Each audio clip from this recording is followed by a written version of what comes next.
Muhammed wa ala alihi wa ashabihi ajma'in. Assalamu alaikum. Assalamu alaikum wa rahmatullah. Assalamu alaikum wa rahmatullahi wa barakatuh.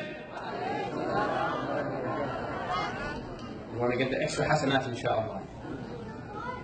I want to thank all of you for being here today, inshallah. For those of you who don't know, outside is very bad right now, snow.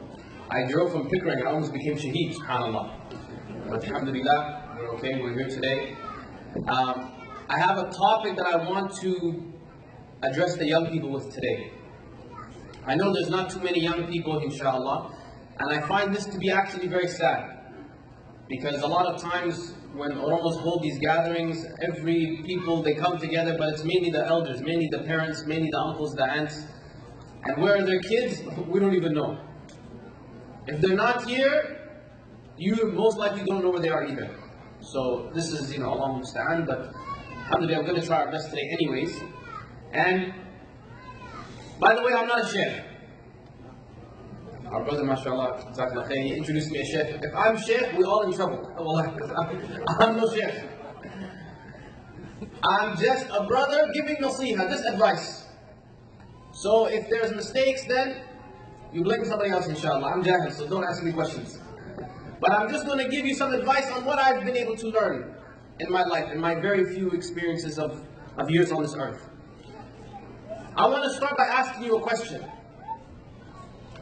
If I ask you, what are you? What would you say? Now I'm talking to you. This is not just lecture, by the way. I want to speak with you. I want to learn together, inshallah. If I ask you, what are you? What will you say? You say believer? Okay. If somebody on the street asks you, what are you? What do you say? A human being? Oh, of course they're going to think you're a human being. Unless they're talking to a goat. They're going to know you're a human being, inshallah. You say Canadian? Okay. What else? Oromo. Okay, what else? Muslim. We have many identities, right? Someone could look at me on the street and say, this man is black. Even I say, well, maybe I'm not that black, but they're going to say, at least you, in this country, you're black. You say you're Canadian. You can say you're Oromo. You can say you're Muslim. We have many identities. And some of our identities, they are fixed, and some of them, they are determined by our actions. What do I mean when I say that? I am Oromo, whether I like it or not. Nothing can change that. That's not something I can change. If I tell you tomorrow I'm Chinese, you're going to tell me, oh brother, good luck. Right? Even if I try my hardest, wallahi, I can't be Chinese. I'm a man. I was born a man. Now, in this day and age, some people become confused. Some man will say, actually, I'm a woman. We say, okay, we need dua, inshallah. I don't know what's wrong with you. But some of our identities, they are determined by our actions. So if I tell you I'm a police officer, you say, how? Where's your badge? What police academy did you go to? Who do you work for? Right? There needs to be some type of evidence to prove that I am what I say I am. If I tell you I'm the NBA slam dunk champion, you say, wow, mashallah, brother, you're not even 5 foot, you can't even touch the rim. How are you slam dunk champion? Right? What's the evidence? How do you know that you are what you say you are? Some of our identities, they are based upon things which we cannot change. We cannot move them. Other things, they are based upon actions. If I go to a police academy and I study and I graduate, then I can become a police officer. If I go to university and I study and I become a doctor, then you will say this man is a doctor. Some things require action in order for you to hold that title. Allah subhanahu wa ta'ala says in the Quran, in Surah Al-Kabut, in the second ayah, do the people think they were left to say we believe and they will not be tested? Now for us, we, alhamdulillah, all of us, we claim Islam. Some people, they say they are Sunni, some people say they are Shia, some people, they have different ideas of even what Islam is. But here, alhamdulillah, we all say we're Muslim. But what does that actually mean? Because if a person just says with the words, I am a Muslim, does that mean they are Muslim? You know, some of the scholars, subhanAllah, this is a very interesting fact. Some of the scholars, they say, the one who abandons the salah. I'm not saying this is my opinion, I'm saying this is some of the discourse, the discussion amongst the ulama. They say the one who abandons the salah, it's like they have left Islam. This is what some of the scholars say. But we won't take that opinion. We'll say, generally speaking, a person who says that they are a Muslim, there has to be backed up by actions. Because this title of Islam is not something, as a believer, you can just say, I am, I have. Because Allah subhanahu wa ta'ala says, do you think you will say that we believe and you will not be tested, you will not be tried? How is that the case? That's why Ahlul Sunnah wal Jama'ah, they stress these two things, ilm wa amal. Knowledge and action. These two things go hand in hand. Your action should reflect your knowledge. If a person says, I am a believer, I believe in Allah subhanahu wa ta'ala, then your action should reflect those beliefs. So in this talk, inshaAllah, I want us to think about some of the key characteristics, some of these points of knowledge that we can benefit from, specifically in relation to young people, but not just for young people, for everyone, inshaAllah. I have 3 pieces of advice. These are 3 pieces of advice that I will impart upon you, inshaAllah, to live a happy, healthy, and balanced life according to Islam, inshaAllah. Let me ask you before I begin, is anybody here taking notes? MashaAllah, you all have Bukhari memory, huh? Alhamdulillah, that's very good to see. If you go to university, if you go to school, and your son sits in the class and he doesn't take notes, and the end of the year they have an exam, and he gets an F, he gets F plus, MashaAllah. Are you going to blame him? No, he didn't take notes. How can you come to a dars, an Islamic conference, a gathering, and you don't take down notes? Ajibullah. Everyone here has a phone, right? Who has a cell phone? Raise your hand. Some of you are recording on your cell phone right now, mashallah. Who has a pager? If you have pager, it's still 1997, inshallah. You have to come to 2017. If you have a phone, I want you to write down these notes, inshallah. Because if you don't have paper, there's no point. But if you have a phone, I want you to write it down. There's no point in people talking and you don't understand because you don't reflect and take that knowledge home with you, inshallah. I don't want to just waste my breath and I don't want you to waste your time. If I'm going to say something, inshallah, if you find it beneficial, write it down. This is what you do in school. When we go to seek knowledge from non-Muslims, we respect their knowledge and we write it down. We take notes. So you come to learn about the deen of Allah subhanahu wa ta'ala and you say, it's okay, inshallah, I'll learn about it later. Right? So take notes, inshallah. First point. This is the first tip I'm going to give you, inshallah, on how to live a happy, healthy, and balanced life. The first tip is you have to learn to care about what is important. Let me say that again. You have to learn to care about what is important. Being a Muslim, especially in Canada, in this day and age, means that sometimes you will stand out. You will be different. The fact that if you're a woman, you wear hijab. The fact that if you're a man, you go to Salah on Jum'ah, you have certain customs, certain beliefs, this is automatically going to separate you from society. And this means that as Muslims, we cannot care about the popular opinion, but rather the opinion of the one who matters. If, for example, some of our children, they go to school, and in the school, they will make fun of the girl who wears hijab. They will say, why is she wearing this on her head? She's wearing abaya. They say, why is she wearing garbage bag? I heard this before. The girl told me why. They make fun of us and say, why are you wearing a garbage bag in school? Why don't you wear cool clothes like the rest of us? They will look at the boys and say, why don't you eat pork? Eat pepperoni. Just say Bismillah, it's okay. They'll give you their own fatwa. But we have to understand that ultimately we are not here to please the people. We are here to please who? Allah. But this can be difficult. Because you will be placed in situations when sometimes you have to choose what is most important. Who are the people you have to impress, and what are the things you should care most about? Because as a community, we spend too much time caring about things that don't matter. We spend too much time caring about the opinions of people who don't matter. Our identity is so much more reflected by what people think about us.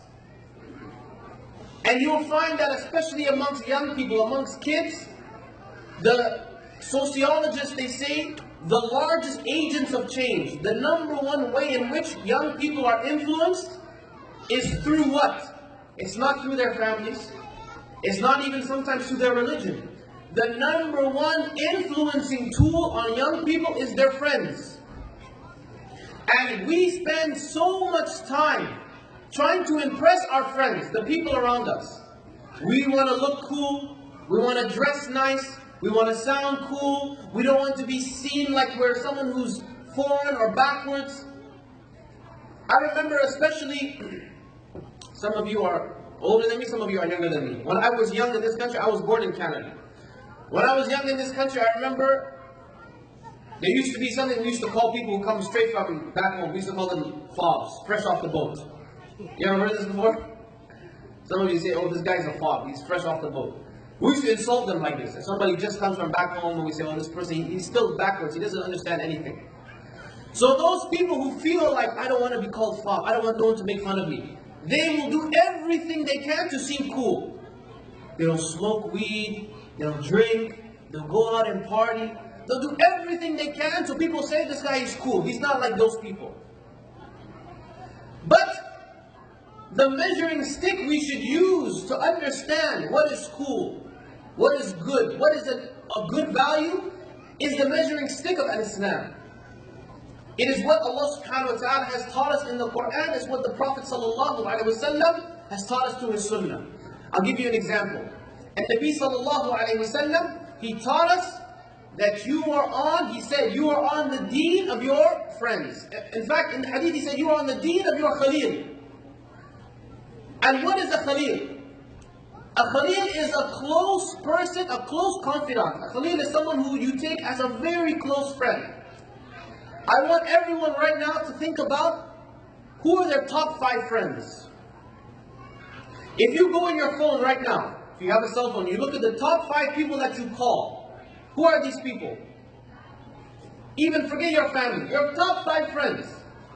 I want you to ask yourself, are these people going to be your neighbors in Jannah or your neighbors in Jahannam? Some of us, we think, oh, I have friends, they're not good influence, but I'm a good influence on them. It's okay, I'm going to help them, make them better. You have to worry about you. First and foremost, you need to surround yourself with people that are good influences upon you. People that when you impress them, they are impressing Allah subhanahu wa ta'ala. They are people who have that consciousness of Allah subhanahu wa ta'ala inside of their hearts. And this is not just something that relates to young people, by the way. As communities, as elders, we have the same attitude. We care more about what the other Oromos say than we care about sometimes what Allah subhanahu wa ta'ala says. If your son tonight brought you a girl to marry, he says, Mommy, I want to marry this girl. She has good deen. She's half of the Quran. She's, mashallah, university, but she's Amhara. We're going to say, A'udhu Billah. Like you brought home a jinn, right? You say, I want to marry this girl, but she comes, she's Tigray.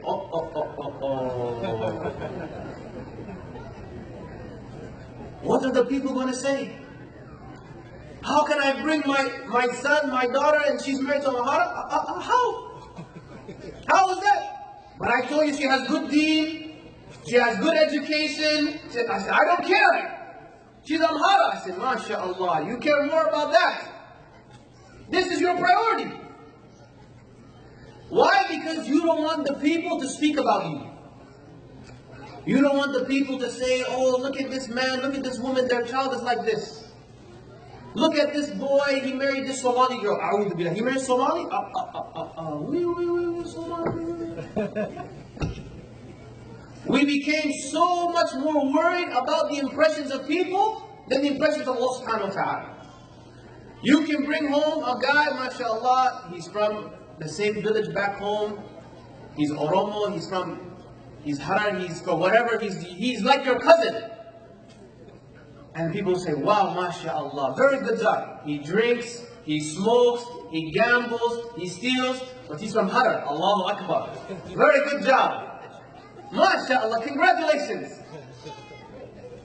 Because the people are going to help you and make you feel good about that. But if you bring home someone who has taqwa of Allah Azza wa Jal and they come from a different background, a different race, you're going to be disgraced. This is your priority. This means you care more about the opinions of others than the opinion of who? Allah subhanahu wa ta'ala.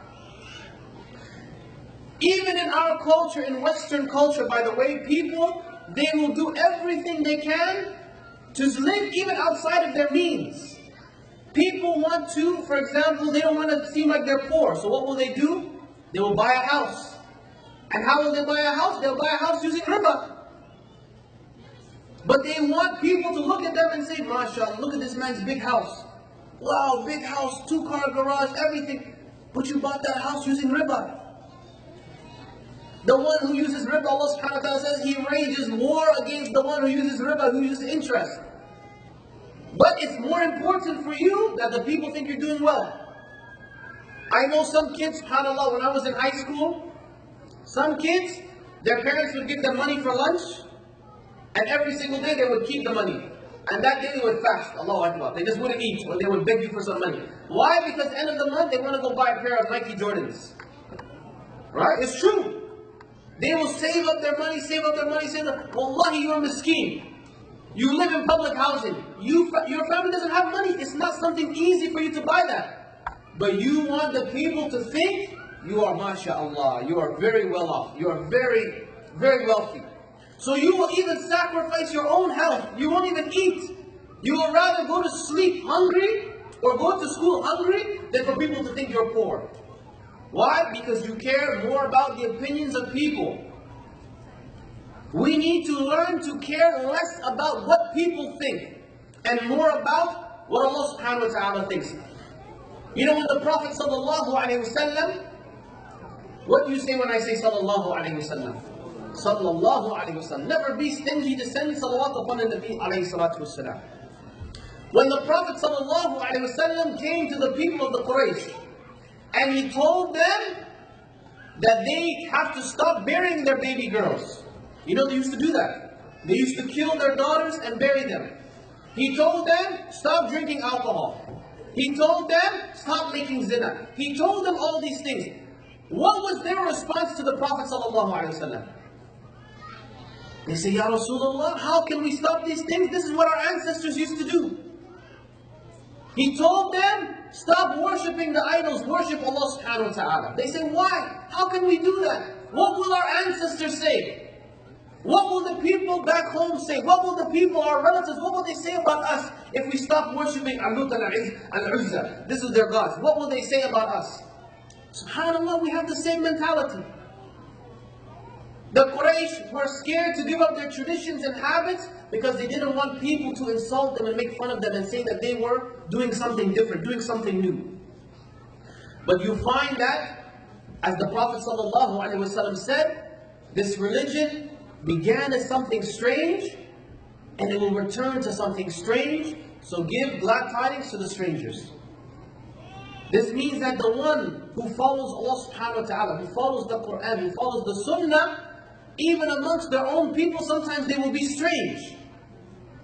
If I meet you, if I see a Habu and a Habu comes to shake my hand, I say, Habu, I don't shake hands. They say, Ajib, what's wrong with him? Why does he want to shake hands? What, he thinks she has germs or something? I say, no, I don't shake hands because I know this is from the Sunnah. Prophet didn't shake hands with women. Even when I went back home, that was a big fitna, by the way. Some people, they look at me, if you have family, they, but it's not my mahram, it's not my real family. I can't shake her hand. But they say, oh, I said, I don't want to shake hand. They said, okay, come. I said, if I can't shake your hand, I can't kiss you either, obviously, right? They think I don't want to shake, I just want to hug and kiss. I said, no, I don't want to do any of that. Amongst them, I become strange. I became a weirdo.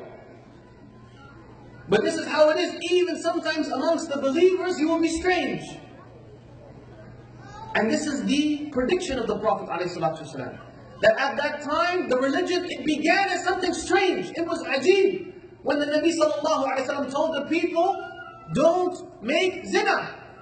Worship Allah alone. Have this taqwa of Allah subhanahu wa ta'ala. These people thought they thought he was majnoon. They said he was crazy. But this is what it means to be different. And it means you have to stop caring about the opinions of people. Number two, that was just my first point. Number two, we need to learn to be content with what Allah subhanahu wa ta'ala has given us. What does this mean? To be content. To be happy with what Allah subhanahu wa ta'ala has ordained for us. You know, nowadays we have something called social media. How many of you are on Facebook? Who here is on Facebook? Is anybody? You know what Facebook is, right? Some of you know Facebook. Some of you don't know Facebook. Okay, that's fine, inshallah. I know you know Paltalk, OMN. You have something. I know. You're not living in a cave, right? You know, nowadays, subhanAllah, there's all these different networks. There's Facebook, there's Snapchat, there's Twitter, there's Instagram, all these different social media outlets. And how does social media work? So, for example, there's an app called Instagram. I have Instagram. I post pictures on Instagram. How does Instagram work? Instagram and these apps, they mean that when something good happens, when, for example, you're going out to dinner, you have a meal, or you're going on vacation, you take a picture and you post it. Right? When you do something interesting, doing something cool, Snapchat, okay, you share these interesting moments. So what happens is that people now, when I look at your page, when I see your Facebook page, when I see your Snapchat page, when I see your Instagram page, I see, mashallah, look, mashallah, Brother Fuad, he's in Toronto, he's giving da'wah, he's going to restaurant, he's hanging out here. I see all these good moments. And I think, whoa, mashallah, how come his life is so good and my life is so bad? Because when I compare my life to your social media life, I see something different.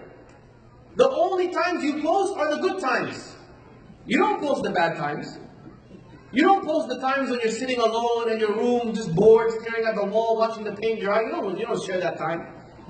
You don't post the time you're sitting on the toilet, you're waiting, you say, oh my God, I have something to go, I have somewhere to go, hurry up, yalla, let's go, you know. These are not the times you post. So, there is something now in sociology, it's called Facebook depression.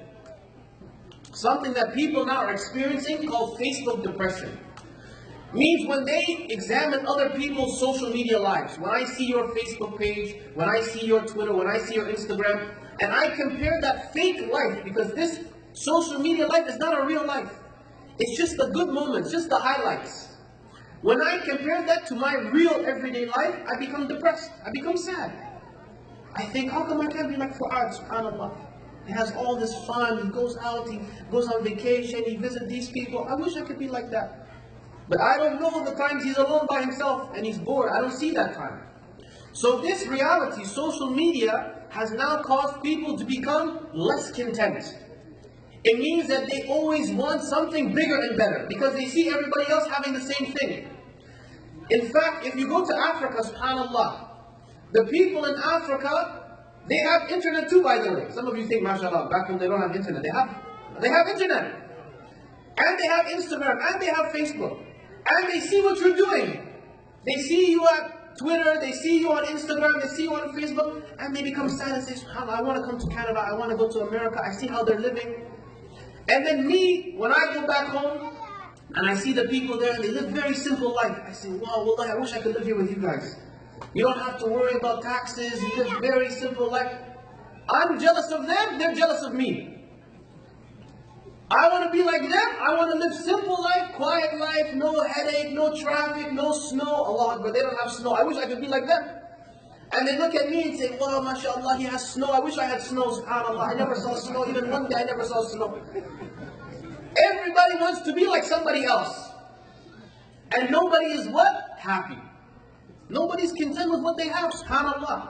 يا ربي يا الله يا خنو خن ديني قام خير علي غنيه قبرو تركناني دين مدو يا رحماني بسم الله ننجل قبا مكا ربي خودر سي مكا ساده تنا قلبيتي يبور سي فاروسي ملي ربي مال قبيون سفارسي يا خنفار سالمي سفارس الدبسي اتي فارفموتنا قبرو تنغمتيسي رحمة خيتي روبي والردين سبتيسي طريسنا رسولا تنقب سودان نغيسي خنهك خندبسي جنة الرائف ميسي جنة خير نغيسي أتم يا رحماني مخاسدين خناني يا ربي يا الله يا خنوخ النديني يا ربي يا الله يا خنوخ النديني قبل خيولي قليه قبرو تركناني دين مدو يا رحماني. But the Prophet ﷺ, he taught us a very interesting principle. He taught us that we should always compare ourselves to the people who have less than us. You see, social media teaches us to do something different. It teaches us to wish and envy we had what the other people have. But the Nabi ﷺ, he taught us to compare yourself to the people who have less. If you think you're poor, go right now downtown Toronto and look at the homeless shelters. And look at those people. They don't have food, they don't have clothes, they don't even have a pair of socks right now in the winter. Every single one of us becomes a millionaire when we look at them. Look at the hikmah, subhanAllah, the psychology. That when you compare yourself to people who are lower than you, who have less than you, you feel better. So Nabi sallallahu alaihi wasallam, he's teaching us not to become so obsessed with the dunya by just reframing our tool of understanding what is success, what is happiness. Because if we always compare ourselves to celebrities and rich people and famous people, we're always going to feel sad. But when you compare yourself to people who have less, people who are poor, people who don't have food, look back home now, subhanAllah, look at the villages, look how people, they starve and die of starvation. Back home you see people, they die because they have no food. Here we die from high blood pressure. We have too much food. Ajib. Somebody here eats meat every single day, every single meal. If my wife brings me a meal with no meat, I say, what is this? She brings me a salad. I say, what is the salad? That's what the cow eats before I eat the cow. I don't eat salad. What is salad for? For us, every single meal is meat. Think of that ni'mah, subhanAllah. The Prophet ﷺ would go months and months without touching meat. Without touching meat. You know, subhanAllah, I heard a story one time from a brother. There was a cab driver in Mecca. And he was a Pakistani brother, Pakistani cab driver. And one day he went to the airport in Jeddah and he saw two old Pakistani people. They were like 90 years old and 89 years old. One man, one wife. They're walking around, they're looking lost like this. They don't know. And the man, he's Pakistani, he speaks their language, so he walks up to them and he says, you know, auntie, uncle, how are you? Can I help you? And they say, son, we are lost. We don't know where to go. You know, we're here for Umrah, but we don't know anything about the city. He says, okay, I'm going to do my sadaqah for today. I'm going to take you with me, inshallah. So he picks them up free and he takes them to the city. And while they're there, he's driving. He says, why don't we get some meat? I mean, you get a meal. I'm going to take you guys and get some food before you go to your hotel. And they say, okay, alhamdulillah, you know, and so the man, he buys them just a simple plate of rice and meat. Of just rice and meat, and he gives it to them. And the old man and the old woman, they look at the plate. And they can't even take a bite. And the man's thinking, what, is there something wrong with the food? If you don't like it, I get you another plate, no problem, inshallah. They say, no, son, the problem is that we have been saving for the last 30 years for this trip to Umrah. We haven't eaten meat in 30 years. Now I'm afraid if I eat it, my stomach won't be able to handle it. The last 30 years we saved every single penny so we can see the house of Allah subhanahu wa ta'ala. Now if I eat the meat, my stomach maybe it is not going to react to it very well. This was their concern, subhanAllah. But for us, we have a different level. We have a different understanding. To rich people, money is a fitna. To poor people, being poor is a fitna. If you're single, being single is a fitna. If you're married, being married is a fitna. Everything is a fitna. Why? Because when I told you in the beginning, Allah subhanahu wa ta'ala says, do you think you say we believe and you will not be tested? It doesn't matter your status or your state, everything for you is a test. If you have money, that is the test. Your test is, how will you react? How will you be thankful to Allah subhanahu wa ta'ala? If you are poor, that is the test. How will you react when you don't have anything to give, when you are struggling? If you are single and you don't have anyone in your life, that is your test.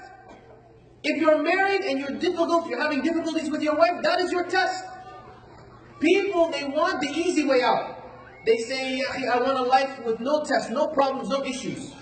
This is impossible.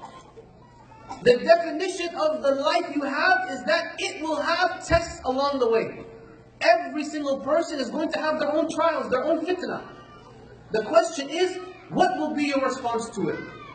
And by the way, research shows that after you reach a certain point, once a person is able to make a certain amount of money per year, say for example $30,000 a year, you have a roof over your head, you have food to eat, you have clothes. If you have the basic necessities, research shows that your level of happiness doesn't increase anymore with more money. If you make $30,000 a year or you make $500,000 a year, you're not more happy. The people who have $1 million in their account and the people who have $20,000 in their whole year, as long as they can pay their bills, they can feed their kids have clothes, they go to school. Scholars, they show us that the difference between their happiness is zero. Isn't that interesting? That we are striving for worldly wealth and pleasures, but in actuality, it's not even going to make you happier. And let me ask you a question now, because I want you to be interactive, okay? I don't want to just talk to you. Is money a good thing or an evil thing? What do you think? Is money good or evil? How many of you say money is a good thing? Raise your hand. How many of you say money is evil? Raise your hand. This is why we're almost so miskeen. Look at this. We all think money is evil. That's why we don't have none. If we think money is so bad, then why don't we? Oh, you have money for me? Oh. 10 minutes. I'm going to finish soon, inshallah. Money is not good or evil. Money is neutral. All money does is magnify what's already in your heart. If a person is a generous person, they will be generous even if they have $1. If a person is stingy, they will be stingy even if they have $1 million. Money doesn't change that. Money is not good or evil. Money is a tool. All money does is magnify what's already in your heart. The state of your heart will just be examined under a microscope through money. But for us, we are afraid of feeling sad. We are afraid of feeling pain. We do everything in our powers in order to be happy. That's what society teaches us. Be happy, don't be sad. We're always chasing the pursuit of happiness. But actually, many of us, we don't realize that pain is actually a good thing. In some circumstances, pain can be a way to save your life. I was reading a story one time. There's a little girl, and there's a rare disease some people have in the world, which means all of their nerve endings that respond to pain, they don't exist in their bodies. So there are some people who cannot feel pain, meaning that they touch a hot stove and they just leave their hand there and nothing happens. They don't feel pain. Now when we look at them, we say, wow, this guy's like a superhero. He doesn't feel any pain. If you punch him, kick him, whatever, breaks it, they don't know. But actually what happens to these people is most of them, they end up dying when they're young. Because in life, things happen. A child might break his foot and he has to get a cast and he has to heal. But for these children, they break their foot and they don't know. So they keep running. A woman gives birth and she breaks her hips, but in the process, she doesn't feel the pain. So she doesn't report it, and she ends up becoming very sick and she ends up dying because of it. So look how Allah subhanahu wa ta'ala gave us pain in order to teach us what is the right path. When you have pain, you know what is the thing you're supposed to be doing. If this thing hurts, I'm not supposed to be doing that. But at the same time, if something feels good, it doesn't mean that it's always good. Just because something feels good, it doesn't mean that it's always good. If you go and ask someone who's a drug addict, someone who smokes marijuana, who smokes crack, or sniffs cocaine, you ask them, does it make you feel good? They'll say, yeah, I feel so good when I do it. Right? They like to get high, people like to drink alcohol. But just because you like it, doesn't mean it's something good. And just because something is painful, it doesn't mean something is bad. These things come down to our understanding of what they actually mean. So that means that we shouldn't always be continually thinking, how can I become happier? My life is so miserable. I wish I was like this person. I wish I had that money. I wish I had this. I wish I had that. Because your test and your life was made and designed for you. Allah subhanahu wa ta'ala designed your life the way it was for you. The more important question is not whether or not you are going to experience pain. The more important question is what type of pain, what type of trials, what type of tests are you willing to have? If I tell you no matter what in your life, you're going to have a test. That's a fact. Allah says He's going to test everyone. Khair inshallah. Let me take that. Now I ask you, what type of test do you want to have? This is a question you can start now thinking about. I'll give you an example. My daughter, I have two kids. My daughter is Sakina, my son's name is Khalifa. My daughter is 4 years old. This year she started kindergarten. Okay, junior kindergarten. So, mashallah, jazakallah khair. So, me and my wife, we made a decision. We said we're going to send our daughter to Islamic school. Now, what are the pros and cons? The cons are, Islamic school costs money. You have to pay, what, $200, $300 a month? It's expensive. That adds up every single month. So that pain of having to pay that money every single month, I'm willing to live with that. I'm willing to live with that pain. If it means that I can't have more luxury, if it means maybe I don't get the new cell phone, maybe I have to wait a few months, maybe I have to cut back. That pain, I'm willing to suffer. But if I send my daughter to public school, and they make fun of her, they tell her, you look like you're wearing garbage bag, why are you here, why is your name like this, why do you pray, why are you Muslim? 3 minutes. Why do you want to get rid of me? I came all the way from Pickering. Come on now, yeah? Huh? I'm just going to finish it now. As soon as I can, I'll finish it. I don't want to take too much time. I'm willing to live with the pain of losing that money, but I'm not willing to live with the pain of her losing Islam. That pain, I'm not going to experience. So you see, in every choice, there's two options. What type of pain do you want to have? You can choose to suffer a little bit in this world. Maybe there's an Islamic school or madrasa that your child has to go to, but you have to drive 30 minutes every Saturday morning. A'udhu billah. Who wants to do that? Nobody. But you know that every Saturday you drive there 30 minutes, that pain, after 3, 4, 5, 6 years, your child becomes half of Quran.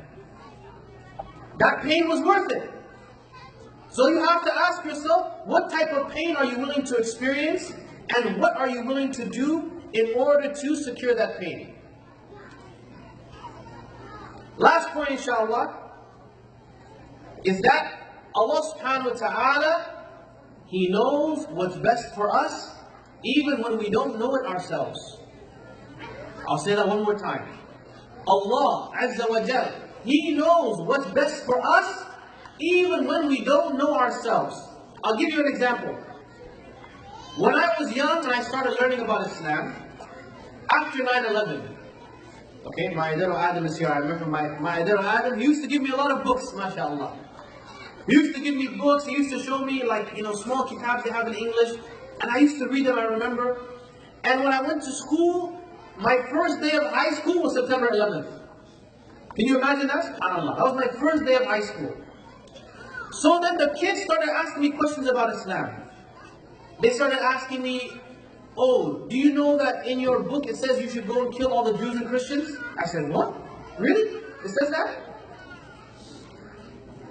One thing they told me that always bothered me is, there's some disagreement amongst the ulama, but the age which Aisha radiallahu anha was when the Prophet sallallahu alaihi wasallam married her. This was a big issue for me. When I read it, it said she was 9 years old when they got the proposal, and some scholars say 10, some say she consummated the marriage when she was 11 or 12. When I grew up in Canada, I can't imagine that. A 12-year-old child getting married to a grown man, to a 30, 40-year-old man, to me that's strange. But I just said, okay, I understand everything else, this one I'm going to let slide. Until one year I went back home. In 2009 I went back home, I visited Oromia. I went to a city called Awadai. Some of you know Awadai. Awadai is, they call it the Mecca of Jimma. Allahu Akbar. It's the Mecca of Qat. You see goats making tawaf, mashallah, in the makana, just walking around circles. Everyone there is just doing Jimma all day long. I never saw that much Jimma in my life. I said, what? It's like the stock market. I went to stay with my cousin. In my cousin's house, she has a girl working in the house. This girl, she's taking care of the kids, she's cooking, she's cleaning. To me, I saw her and she looked beautiful. I asked them, I said, mashallah, what's her name? They told me her name. I said, wow, is she married? They said, no, she's not married. I said, oh, how old is she? They say she's 12 years old. I said, 12 years old? They say, yeah. Wallahi, this girl was 12 and she was a woman. She was a grown woman. Now in Canada, 12-year-old girl, she can't even tie her shoelace. She's a child. She's a kid. We don't look at her. But back home, I saw with my own eye a girl who was 12 years old and she was a grown woman. Even I wanted to marry her. I said, maybe she wants to get married. And they told me her age and I said, oh, no, I'm just kidding. Don't tell anybody. And at that moment, I remembered the story of Aisha. And I said, subhanAllah, for me it was so ajib that the Prophet ﷺ could marry a child. Because I didn't come from that culture. I didn't understand it. But in my own life, I saw how that is proven. How a child, a young girl, can be a grown woman. Even though she's a young age. So, I taught myself, don't question Allah. Don't question Islam. Because Allah knows and you don't know. That's humbling experience. That's when I taught myself, I know nothing. There were some scientists, they went to an island, a remote island, a village in the Pacific, and they found these people who had never had contact with the outside world. And the scientists were speaking with them. And the scientists tried to explain to them the concept of ice. The scientists told them, back home we take water or whatever and it freezes, and we take it and it's ice. And the people on the island said, what? What is that? He said, ice. He described it to them over and over, and they could not understand what ice was. Because in their world, they had never seen something like that. To them, ice was something that doesn't exist. How can water become cold and then become solid? To them, it doesn't exist. When Allah subhanahu wa ta'ala tells us that Jannah will be something even our eyes cannot imagine. When Allah subhanahu wa ta'ala describes for us the torment of Jahannam. These are things that we read in the Quran, but really and truly we will never really understand. And what's more important, when Allah subhanahu wa ta'ala, for example, in the Quran, when Allah Azza wa Jal describes Himself, this is an issue for some people. When Allah says He has hands, when Allah says He has eyes, when Allah says He sees, for some people they become big mushkilas. How is that possible? How can Allah have hands? I have hands. How is that? But you have to humble yourself. And you have to remember that Allah knows and you don't know. There are things that Allah Azza wa Jal knows and you will never know. And you will never understand. But the beauty is that Allah subhanahu wa ta'ala does not judge us by our actions. He judges us by our intentions. I'll give you an example. If a person who is a millionaire gives $1,000 in sadaqah, is that sadaqah better than the person who only has $5 and he gives $1? Which sadaqah is better? The $1,000 from the millionaire or the $1 from the man who has only $5? Which one is better? But $1, what are you going to buy? You're only going to buy a pack of Bubblicious. There's nothing. He gave what he could, but it's only $1. Allah, very good. No, he's good. I was enticing him. You are not responsible for the results. You are only responsible for your action, for your intention. If a man only has $5 and he gives one, that is a huge chunk of his wealth. That is more love to Allah subhanahu wa ta'ala than the man who has millions and he gives only 1,000. Look how Allah judges us, subhanAllah. Look at the mercy of Allah Azza wa Jalla. And it's not up to you to change the world. You don't have to do everything. You just have to do your part. Even if you never see the result, alhamdulillah, you tried your best. Look at the example when Musa alayhi salam was being chased by the army of Fir'aun. Musa alayhi salam, he's being chased by the army of Fir'aun. And Musa alayhi salam, he comes to the water. What happens when he gets to the water? He looks back and he sees the army of Fir'aun, they're getting close. What does Musa do? He puts his staff down to the water. And what happens? The water splits. Now, Allahu Akbar. This is an example of the perfect sense of tawakkul. Because what does it mean if you put your staff? Nothing's going to happen. If Allah Azza wa Jalla wanted to, Allah could have just opened it 10 minutes before Musa got there. Right? Why does he even have to wait? It could have just been like automatic door. You just get there, water opens, you leave, water closes. But Allah subhanahu wa ta'ala is teaching Musa and teaching us that you still have to do your part. Yes, you put your staff down, Musa, and I will part the sea. Which act is greater? Putting the staff down or parting the sea? Parting the sea. But Allah teaching Musa, you still have to do something. Don't think everything's going to come for free. When we tell ourselves we have tawakkul in Allah subhanahu wa ta'ala, have trust in Allah, it means, okay, no problem, inshallah, I'm going to sit home, I'm going to just wait for, maybe somebody's going to knock on my door and give me a check. Maybe, I don't know. I meet so many young people, they tell me, brother, I don't know what I want to do with my life, I'm tired, I don't know if I want to do this, I just maybe, I just have tawakkul inshallah. That's not tawakkul, that's called being lazy. Tawakkul is when you do your best and you leave the rest to Allah Azza wa Jalla. You have to do your part, you have to do your effort, and the rest is ultimately in the hands of Allah subhanahu wa ta'ala. In hadith, a man came to Rasulullah sallallahu alayhi wa sallam and he asked him, Ya Rasulullah, should I tie my camels and have tawakkul in Allah at night? Or should I leave my camels untied and have tawakkul? Listen to that. He said, Ya Rasulullah, should I tie my camels at night so they don't run away and have tawakkul on Allah that they will stay there? Or should I just leave them untied and have tawakkul because Allah is the one who will take care of them? And the Nabi sallallahu alayhi wa sallam, he taught him, no, tie your camels and have tawakkul. That means you do your part and you leave the rest to Allah subhanahu wa ta'ala. Brothers and sisters, this is all the time I have, inshallah. Before I go, I want to recap to see if you were listening. What were those 3 points I mentioned, inshallah? Let's see if you were paying attention. What was the first piece of advice I gave? Only this guy was listening, this young man here. What was the first thing I said? The first piece of advice. No, I want to hear from this young man. What was the first piece of advice? Oh, you didn't hear them. Why did you raise your hand?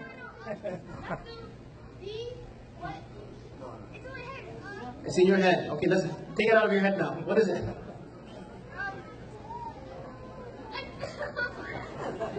Don't be upset. It's okay. I'm going to come back to it. What was the first one I said? Yeah, I said care about what's important. That was the first one I said. Care about what, of course, that was part of it. But the number one tip I said first was care what's important. What was the second thing I said? What was the second piece of advice I gave? Yes.